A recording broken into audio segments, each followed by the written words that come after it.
Some people are piling in. We'll give everyone a couple of seconds to join before we get started.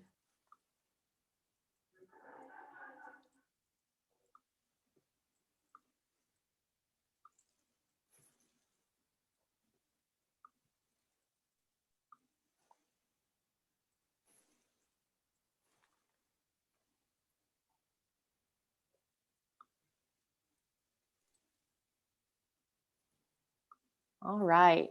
Thank you everyone for jumping on. I'm sure people will continue to roll in, but we know time is valuable. So we want to make sure that we go ahead and get started here today. So thank you everyone for joining us. We're here and live at I think it's the 4th office hours this year. So we've, as you probably noticed, started running these monthly. A couple of housekeeping details. Who are these Ambition office hours open to? It's really anyone that's interested in learning more about gamification, coaching, sales, management, or just Ambition in general. So feel free to encourage your managers or your admins at your companies to attend these in the future. We're also recording them. We'll share a blog post that will have details, links to this presentation and some of the links that we've shared. So feel free to share that as well if any of your coworkers were unable to join today. What do we typically focus these office hours on? A little bit about best practices, maybe some industry trends and insights. Definitely want to make sure that there's time to answer any questions because it is office hours. So feel free to put your questions into the chat throughout our presentation here. Emma's going to be monitoring that. And so we'll make sure to either answer your questions during our time today or follow up with you after if we don't have a chance. And then how often are we offering these? It's the 3rd Thursday of every month at 11 Central, 12 Eastern. And again, always will be recorded in case you can't make it. We'll follow up with the recording if you do sign up. All right, and who's leading our office hours today? Let me get to the next slide. Our Ambition experts, me, Michelle, I'm an enterprise customer success manager here at Ambition, and I'll let Emma Hamilton introduce herself. Hey everyone, I am Emma Hamilton and I am a customer success manager here at Ambition. Thanks for joining. Excited for today's topic. It's going to be a great one. Yes, if you saw the sneak peek, I switched slides too fast. We're talking today about utilizing data to enhance your Ambition experience. So talking a little bit about our advanced metrics, how to find a successful formula, translate that into your scorecards, how to utilize the productivity quadrant, and when to host your most successful competitions. And we'll close with some product updates. And again, answer any questions that you might have. So keep those coming in the chat. So up first, utilizing ratios with an Ambition.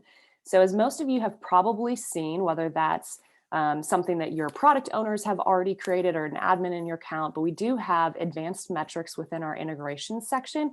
It allows you to do some really simple math, whether that's addition, subtraction, division, multiplication, where we can create ratios to visualize success in Ambition. So a really easy example that we see a lot, or a really common example, is something like a meeting set to a meetings held ratio. So how successful are the meetings that we're setting? Are they quality meetings? Are they with the right people? Are people showing up to those meetings? That's a really common one. Another one is call connects to meeting set. So are the people that I'm working with, or are the leads that my rep's calling on, are they qualified leads? Are they correct people? And are my people successful on the phone? I think that's ultimately a really important question. But utilizing these different ratios in Ambition allows you to have those coaching conversations where you're talking about, hey, your call connects ratio is a little bit lower than the team average. How can we make sure that you're spending your time correctly? So I think it's a really important conversation for managers to have with their reps, and for reps to be able to see. I just had a meeting with a customer where they were actually talking about how one of the reps escalated to them and said, hey, so-and-so on our team has a 90% connect to meeting set ratio. How do I get that? How do I replicate that? What is that individual doing? And so I think that's a really important thing for your reps to be able to see, so that they can, escalate on their own when they're not performing as well as they should be. And that's one pillar that ambition is all about is visualization of those key metrics, and we're not hiding any of that information so reps can kind of see how other people are performing. So I think that's a really important aspect of ambition. Another kind of really neat thing here is, as you realize that there's this whole middle percentage of your team that kind of falls into this range. Maybe it's call connects to meeting set is around 50%. Well, if we could increase that by 10% for everybody kind of in this middle 70% of our organization, what kind of an impact would that have on the business? And so Ambition kind of pulled together some information on what are the percentage lifts that we could see if we could just change some of these ratios by a small amount, just really impact that middle percentage. And I think Emma will put that link to that document in the chat, but I think it's a really good read for managers.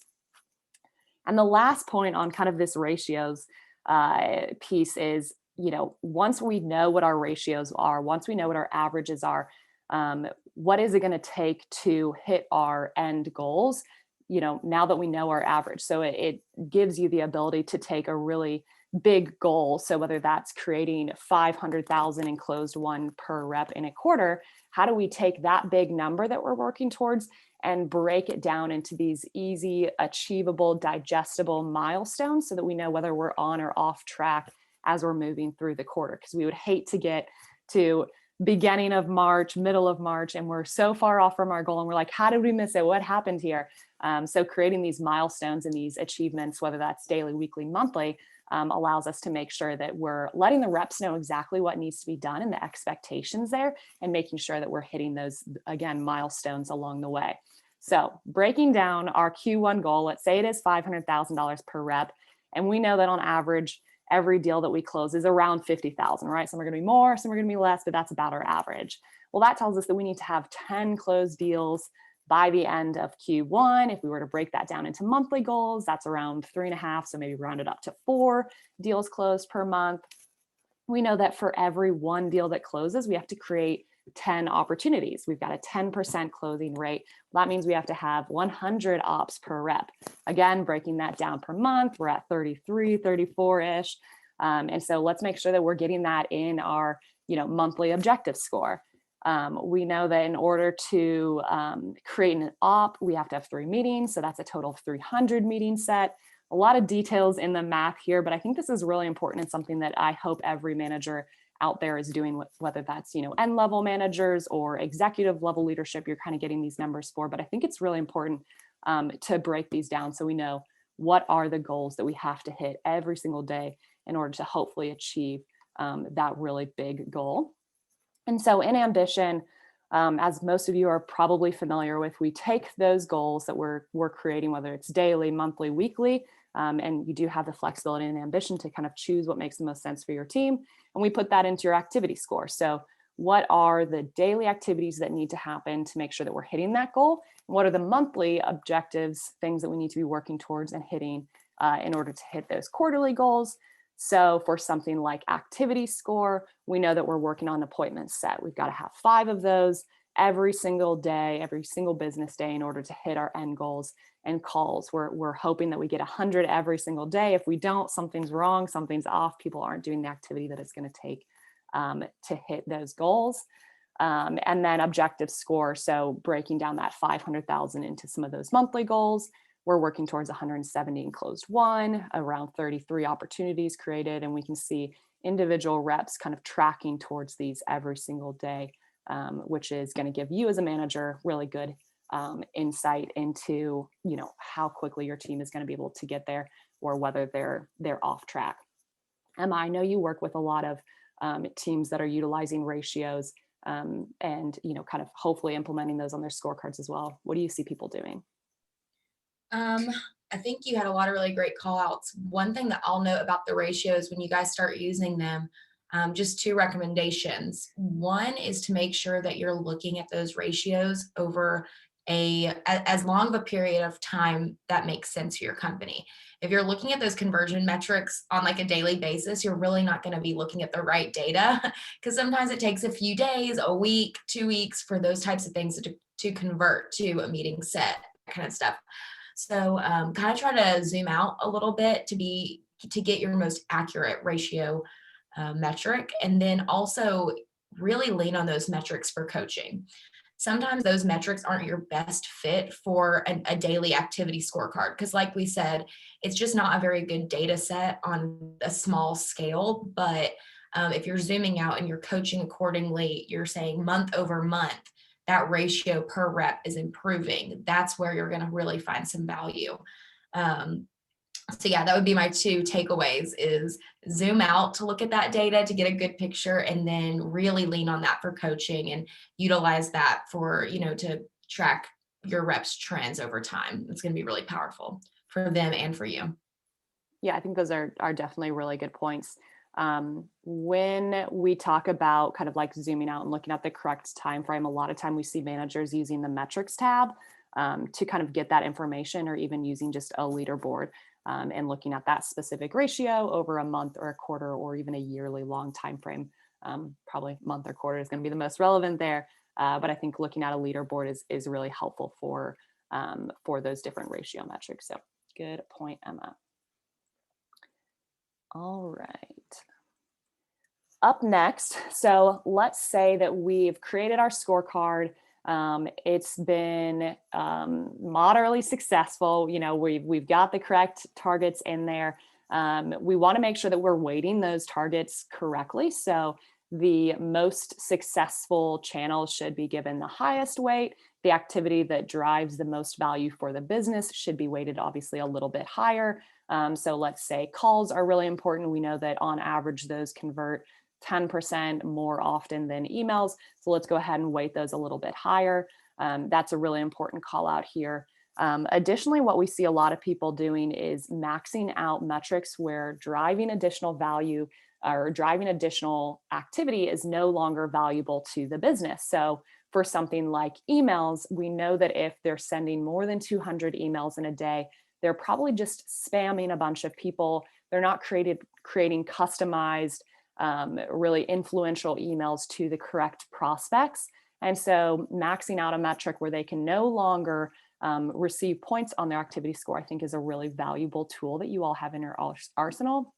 Another piece here might be maxing out something like calls. If we know that after 120 calls, they're no longer calling on qualified leads, maybe they're just spamming the same. I always say Pizza Hut, and I don't know why that sticks out in my mind, but maybe they're just continuously spamming Pizza Hut and it's just like not a productive call there. So maybe that would be another time when we actually max out those metrics. I spoke with our SDR manager, and what he says he does is maxes out meetings set metric too. So after 10, you can no longer get any points because he still wants to make sure you're driving your activity. So he still wants to make sure you're making calls, even if you've hit your goal of hitting meetings set per day. So tailor this to whatever formula makes the most sense for your business. But a couple of really important call outs here when we're adding those weights, utilizing the min and max. This is something that for most customers, only admins have access to. So I would want to double check with the admins on your account, make sure that they're aware of the minimum and maximum. If they're not seeing that, I think you just have to reach out to support, but definitely should be a collaborative effort to make sure that these are set up correctly. Emma, what else do you see as far as a best practice for making sure that your scorecards are set up in the correct manner? I would recommend polling your user base. So reaching out to your reps and asking them, does this scorecard format resonate with you? They're the ones on the front lines. They know day to day, are these metrics relevant? Are these targets achievable? Are they laughable? Or do I need to be challenged more? Is there something that's missing from this? Is there a KPI that is a huge portion of their day that's not being represented on the scorecard? They know best. So I just recommend, don't forget to ask them. Ambition, your CSM will be happy to help work with you to format maybe like a survey to send out to your end users. We're happy to help that, collect that feedback, and then we can all review it together and make any adjustments. But yeah, I would just recommend checking in with your team and making sure that scorecard is relevant, because I always say, as soon as the scorecard becomes irrelevant to what they're doing throughout the day, they're not going to care about it as much. And you really want this to be a roadmap to success for your reps. You want it to be a tool that they're able to lean on, but they have to be able to rely that it's an accurate representation of what they're doing every single day. So pull your audience. And I think a really important piece there too is like getting your team's buy-in, right? If they're not bought into the formula and they don't feel like they have a say in what is success, it's going to be a lot harder to make sure that they're holding themselves accountable to that 100 on activity and 100 on objective. So really good point there. We want to make sure that we drive the team's buy-in for these different metrics. And obviously that doesn't mean that if they say, hey, 10 calls a day is success in my mind, we're not going to obviously drive it down that far. But working together, to find what's achievable, realistic, and ultimately is going to lead to our success as an organization. So additionally, when we're optimizing those scorecards, you might or might not have seen, but at the very bottom, there's this like little blue bar that says view analytics. And what it does is it takes 30 days of historical data. It plots that against the current targets that you have set up in here and the weighting of the scorecards and says, where do we think that our team is going to fall, again, based on that 30 days of historical data. It's a really good way to make sure that we're hitting that really nice bell curve that we ultimately want to see where, our B and C players are falling into that 70, 80, 90 range, that we have some of our A players hitting 100, maybe going a little higher. And then we've got our D players kind of in the lesser range, whether that's 50 or 60 for your organization. But we do want to see that bell curve where we've got the majority of our players kind of in that 70 to 90 range. When you're looking at this, obviously take it with a little bit of a grain of salt. Maybe, the last 30 days were a little slow because there was vacations or holidays or PTO. So make sure you're taking that into account when looking at this. And the other thing that you want to realize is just because our historical performance is lower and we're not hitting that range that we want to see, we don't have that nice bell curve, does not mean that we need to shift our activity down. Maybe it is that our team has been underperforming, or maybe we don't have a very tenured team and the activity will continue to go up. And so in those situations, we might say, okay, well, a little bit lower of an average is all right because we know what we need to work on. So it's not necessarily shifting down to meet the team or shifting up to meet the team, but it's finding what is the correct scorecard setup using all of these different data points that we have, feedback from the reps, figuring out our ratio for the end goals that we want, and then ultimately looking at what does that look like in actuality. What is that actually going to lead us to? So we recommend about once per quarter is probably a good enough time frame to check this out. And maybe that's when you get all of your managers that are working with SDR reps or account executives with the executive team and kind of going through and making sure that things are set up correctly. It's probably not something that you need to look at on a daily or weekly basis, but I think quarterly is generally the right time frame for making sure that these things are set up correctly. We obviously allow you to change it as often as you want, but we want some consistency just because it makes it easier for the reps to get bought into the numbers there. So definitely don't want to shift them up too much. Okay. Up next for the productivity quadrant, I actually wanted to jump into our demo account to show you a little bit of what this looks like. So anytime you go to a team dashboard, whether that's a role or a managerial team, the third tab over is our productivity quadrant. And so what this does is this takes our inputs versus our outputs. So our activity score versus our objective score, plots all of the team members on a graph so we can really easily see, does more activity equal more output for the business, which is ultimately what we want, right? We would think that getting 100 on your activity score for 30 days of historical data means that we're hitting 100 on your objective score.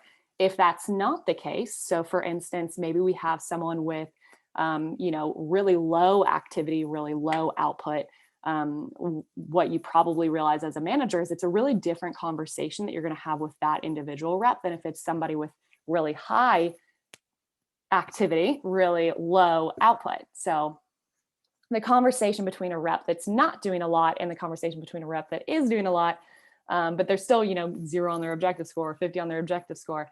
That the rep that's, working really hard every day, they're getting their 100 on their activity score. Maybe you want to listen to some of their call reviews and understand, what's the messaging that they're sending on the phone, and where can we improve that versus somebody that's just not making the calls, right? So that's when you're like, hey, maybe we need to get you into a performance improvement plan or formulate an action plan together where we can make sure that we are hitting those goals. But I think this productivity quadrant is really something that managers should be checking probably once a week, whether that's right before your check-ins with all of your reps. But I think it's a really important resource for you all to use to make sure that your teams are on track. And again, all of these little dots represent different players on your team. And so you can come in here and kind of check out that activity score versus the objective score. Emma, I know this one's a big one. So where do you see success for your teams using the productivity quadrant? Yeah, I love this feature. All my managers love this feature. I think like one thing I always try to tell people is when you're looking at this, we've got your players down in that lower right hand white quadrant. So these are people with high activity, lower objective. So one thing to consider is, yes, Caitlin said it's her favorite. It's the best. One thing to consider and just to think about is those players are probably frustrated because they're like, hey, I'm working harder than anyone on my team and I'm not getting the results. So you want to make sure that they're being seen for what they're doing, but also that they're getting the coaching and development they need. Because the good thing is the people in this quadrant do not have to be taught to work hard. Like Michelle said, it's a different conversation if people aren't putting in the input, but these people are. They don't have to be taught how to work hard. They just maybe need some coaching to take it to the next level. And how impactful will it be if you can take these people right hand quadrant? We've got 3 players right here. How impactful will that be to your overall team goals if we can move them up into that green quadrant? So it's really all about that move the middle, take those B and C players. How do we ramp them up to A players? So you can easily identify who those people are, maybe add in an extra coaching session each week until you start seeing that trend upwards. But yeah, I would definitely recommend leaning on this and making sure you're tapping into this resource. For sure, for sure. Having conversations with reps looking at it, whether you're looking at like the whole team and saying, where do you think that you're going to fall on this productivity quadrant? Are you putting in the most effort or the least effort? Just having that conversation where they can do a little bit of self-reflection, I think is always really valuable as well. Maybe it's an opportunity for peer coaching, someone that has a really high objective score, low activity score, pair them with somebody that has a really high activity score, low objective score, the exact inverse, so that they can say, okay, this is how I manage my time. This is how I set up my day. And the other individual can say, this is what I do on the calls. This is what I'm saying. This is how I'm formatting my emails, whatever it might be, so that you can kind of raise them both, elevate them both together. I think that's another really, really neat opportunity for the productivity quadrant. One other piece that I'll point out here is you can actually do the productivity quadrant within the analytics section as well. So if you were like, hey, activity and objective at my team or my company is actually kind of similar. Some of our activity metrics are in our objective score metrics, which is totally fine. We give you complete freedom to set these up however you want. But if you wanted to look at just calls to meetings set, utilizing the analytics section in the productivity quadrant there allows you to pick your input versus output. So again, just giving you a little bit more flexibility to customize this to get the data that you need for your team. All right, let me go back to presenting this. 1 second here. Okay, so up next, when we're talking about what to do with all of this scorecard information, all of this data that we've just set up, all of these ratios, right? We've put in a lot of effort into ambition, and now we get to really work on the fun part, which is competitions, right? That's what a lot of people purchased ambition for, is the ability to gamify, drive activity. And that's what this section is all about. So when we're talking about, competitions, I think it's really important to make sure that we're hosting these competitions at the right time and to drive the correct behavior. So one good example of this that I heard, so did a little bit of research. I'm not an SDR anymore, but back in my day I was, and we had a call hour where it was like, yeah, we know that prospects are going to be probably more likely to be on the call or be answering phones from 4 to 5, right? Like they're probably done with meetings. They're kind of wrapping up for the day. That's a really good time historically to call on prospects. And so that might be a good time for you to run your call blitz. So it's also a time when you're reps are probably winding down for the day and you really want to counteract that. So that's probably a good time to run a call blitz, whether you do that every single week on Thursdays from 4 to 5, or you kind of tailor it on the day that makes the most sense for your business. But we think strategically placing those call blitzes during an hour when you know that prospects are going to be ready, it has been, very helpful for a lot of our teams. The other thing that I think is worth considering. So let's say that you have about a 3-month long sales cycle. Obviously, hitting your Q1 goals is really important. We would probably want to plan a competition for, pipeline created or opportunities created or meetings set for the beginning of January, when we know that, hey, if it's going to ultimately take us probably 90-ish days to, close out some of this business, we want to make sure that we're driving that activity that's going to lead to us closing that business in 90 days at the beginning of January, right? We probably don't want to run a pipeline competition on March 1st because it's a little bit too late for that quarter. So kind of placing these competitions that are around the correct metrics at the right time, I think is really important for an organization as well. And always, whatever we're saying, we're speaking to a large group of industry. So take the metrics and the lessons and tailor it to your industry and what works well for your team. But I think those are two really important things to think about. Emma, I know you work with a lot of companies who drive great competition. So any ones in particular that you want to call out now? Yeah, for sure. One customer comes to mind where last year they started running. It's a very similar concept to kind of making sure that the right behaviors are done at the right time in your sales cycle. And they were just noticing their sales cycle was about a month. And obviously you're trying to close business by the end of the month, but they weren't even sending contracts to their prospects until the last week of the month. So giving like a really short time frame for people to complete that process. So they thought, what would happen if we gamify this contract sent metric for the first week of every single month? So they started implementing that the first week of every single month. They were running a contract sent, so an extra boost of incentive if people were getting contracts sent early in the month versus waiting till the end. And they saw a huge uptick in contracts sent and closed won deals for that month or for the several months that they were running this initiative. So yeah, I think it's best to be strategic about your competitions, really put a little bit of thought in them. The more often that people kind of just like throw something and see if it sticks is not the best plan, and you're not going to see the results that you are wanting to see. But the more you can kind of be strategic about it. And one thing I'll point out is don't be afraid to learn from your competitions. Don't get so in your head that like, ooh, like, is this the perfect competition? Is this the perfect time, the perfect metrics? Learn from it. I would say do your best, and then take the data coming from that experience, take the end user feedback, take their engagement, and then let's move forward and continue to fine tune it and make it better and better. But yeah, don't be afraid to run a competition because you're overwhelmed with it being the perfect one. But always some strategy will help it be more successful. That's a great point. I feel like a lot of customers that try to get bogged down in running the perfect competition, and it is never going to be perfect. And there are limitations on the ambition end, and there are limitations on what you can track. And so making it the best that you can, running with it, and then slowly improving it, making small changes. And I know Emma and I could probably talk for like a full hour on best practices for competitions, but I think another important piece of that best practice conversation is simple is a lot of times better. So you don't need to overly complicate a competition. If your reps can't figure out how they're getting points, it's probably a little bit too complicated, and they're not going to be as driven to do the correct activity. So really try to simplify it as much as you can. You don't want it to take an advanced degree in math in order to figure out, what this point value means. So yeah, simple is good. Slowly improving these competitions, and then strategically placing them, putting a little bit of thought into the timing and the correct metrics and how that's going to ultimately drive value for your business, I think is, our 3 words of wisdom when building those competitions. So on to the next kind of portion of our presentation, we wanted to talk a little bit and make sure that you all are aware of some recent product updates.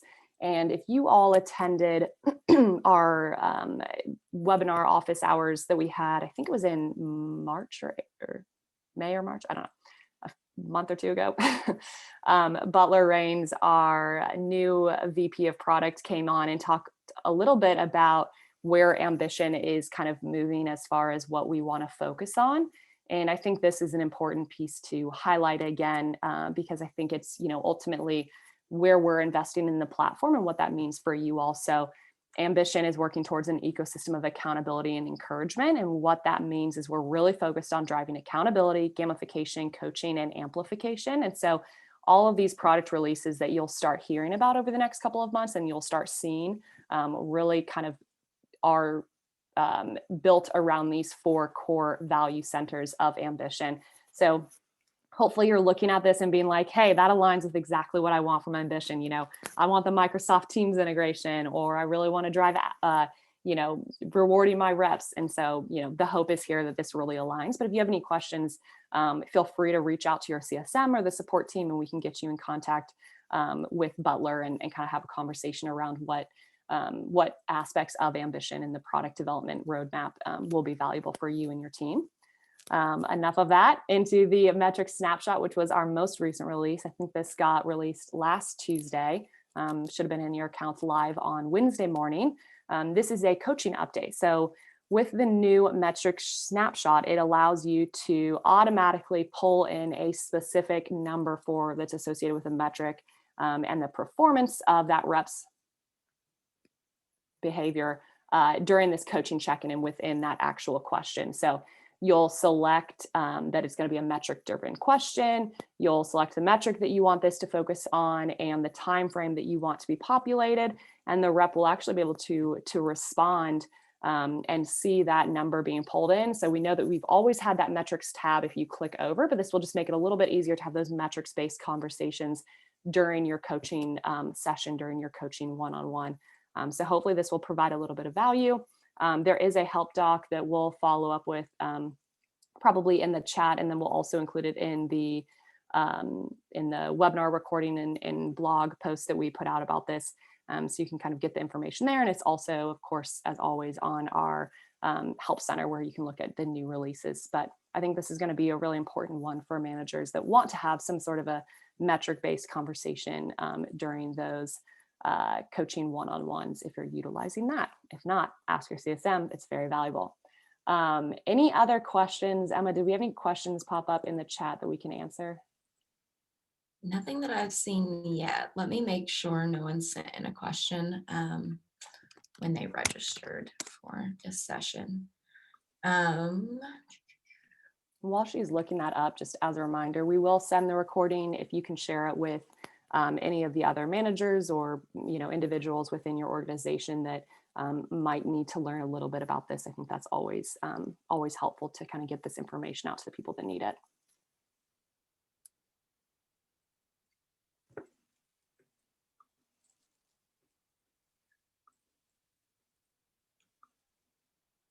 Let's see if I'm pulling up the questions now.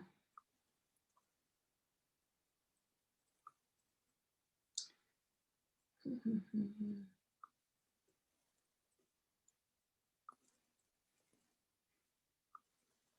don't think we got anything this week. So if anyone has any questions, let me know. Feel free to throw it in the chat or the Q&A.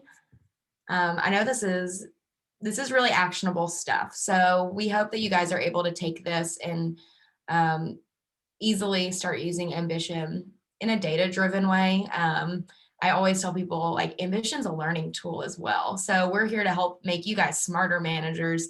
We want you guys to be more efficient, build up a really efficient team. So you can do that by utilizing all these data-driven features. Absolutely. And if you do have any questions that you can't think of right now, reach out to your CSM or the support team, and they can get us in contact with you so we can, make sure that you're utilizing these different features and you have everything that you need in your accounts to really, drive some success with Ambition. But we really appreciate you all joining us today. It's hopefully been as fun for you all as it has been for us, but we look forward to you guys joining us next month. Emma, do you happen to remember what the topic is? I can look. let's see. Next month, our topic is running a successful competition and Ooh, incentive ideas. That one's perfect timing. Yeah, that'll be a good one. Awesome. We hope you guys join us next month, but otherwise, have a great rest of your day. Bye, guys.